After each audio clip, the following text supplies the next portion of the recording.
In this video, guys, I'm going to be showing you how to make a dead easy, dead cheap, mold-free substrate. Have you ever had mold in your tarantula's enclosure?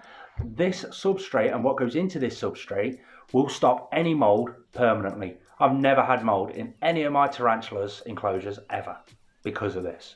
Now, some may call this a bioactive substrate because it will have custodians in it. Some may call it just the wrong stuff. Some may call it the right stuff. It's a very controversial topic in my eyes. But this is the way I do it, and I have never once had any problem with mold.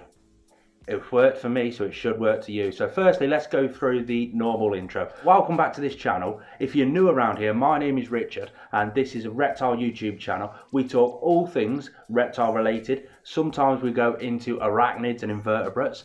We talk all things, so anything to do with specific species care, breed your own live food, lovely, amazing little hacks that might save you an absolute fortune, just like this one. If that's something you're interested in, please consider subscribing. And while you're down there, please hit that notification bell just so you get notified next time I do upload a video. Let's get straight into this video. What are you going to need to do this? So we sat down here, totally out of the way from everything else like we normally are. It's a totally different scene, background and all that sort of stuff.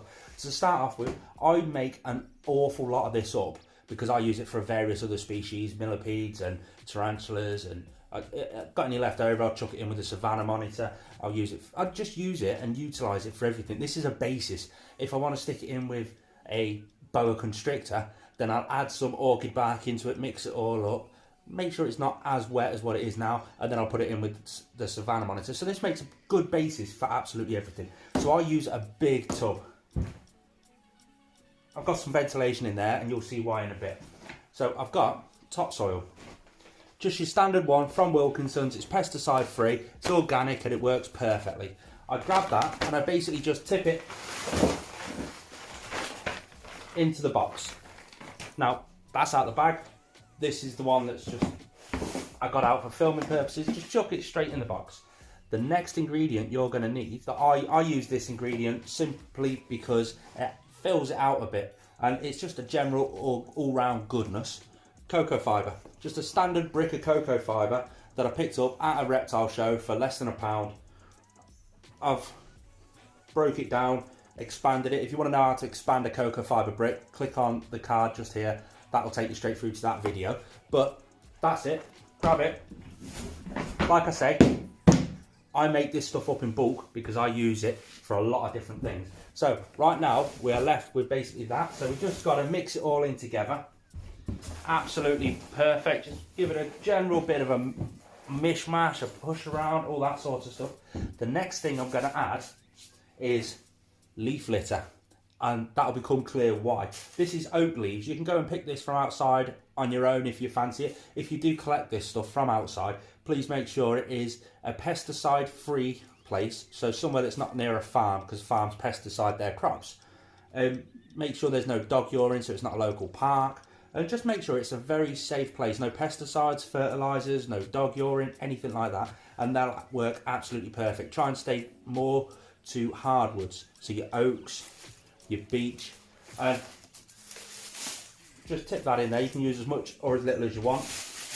Break it all up, mix it all about, absolutely perfect. Then afterwards you'll be left with this. Let me get a close-up for you.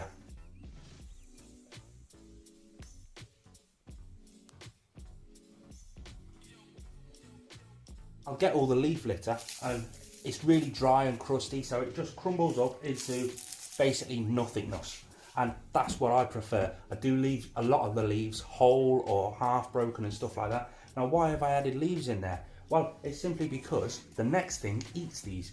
This is Springtails. You can pick these up at Bioactive Hertz. A normal little tub of Springtails will cost you around about £2.50, £3, something like that. Nothing special, it's not bank breaking. But these are absolutely amazing, simply because they will eat any mold, any mildew, any feces, anything bad, they will eat. You'll only have to buy these once because they rejuvenate themselves. I use 1 tub of this for this massive amount, so you don't need a lot to be able to start it. I have a massive amount. I chuck these in there. I probably won't use this substrate for around about 6 months. You can use it straight away if you want, but I won't use it for around about 6 months. just because I have no need to use it, I don't think. I've got a little tarantula build that I'm going to be doing shortly, so I'll use it for that. But this one tub will do perfect for that. This is what makes it bioactive. These will eat all the leaf litter. So eventually, after about a year, so the next fall, the next autumn, when the leaves start dropping again, just go out and collect a few more leaves, sprinkle it inside the enclosure, jobs are good. And you don't need to feed the custodians, the springtails. You can add tropical grey wood lice as well. You don't need to feed them either. They will feed off the tarantula feces and stuff like that. And you simply get the tub. This tub, I actually got given this tub of springtails from a good friend of mine, Lewis. I'll stick his Instagram handle, bing, just there. Go and follow him. He's an absolute mega mind of information. He's absolutely amazing. He gave me these a while ago, so I've been keeping them. I've been kept them fed up. They've bred and got generations and generations. And I basically just grab that and sprinkle them throughout that enclosure. Sorted. Now, if you keep that substrate fairly damp, they'll thrive perfectly. Check out what else he gave me. Absolutely amazing. A Northern Exotics, you can see it just there. Hide.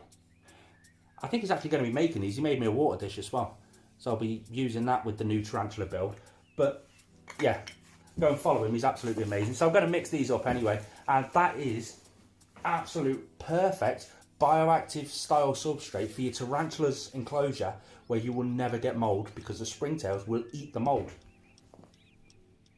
That's it. Perfect. Thanks for tuning in, guys. You've all been amazing. If you have liked it, hit that thumbs up button. I really do appreciate it, and it really does help this video go out there a bit more.